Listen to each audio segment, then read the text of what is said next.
Hey guys, today I'm gonna show you how to adjust your sharpening in the Adobe Photoshop mobile app. But first, I wanna say one thing. Please subscribe, comment, and like our videos because it really helps us grow. Okay, now let's jump into that.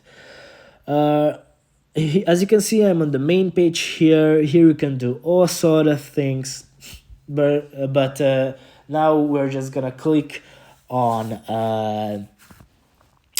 this blue button at the top called Photo Editor. Let's click on that.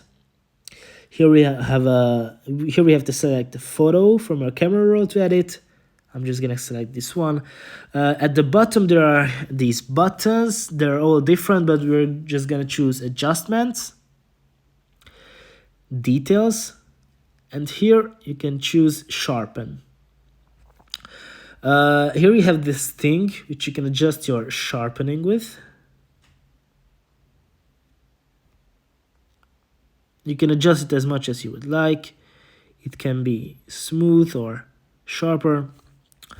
So yeah, you can play with it as much as you would like. Okay guys, thanks for listening. See you in the next one.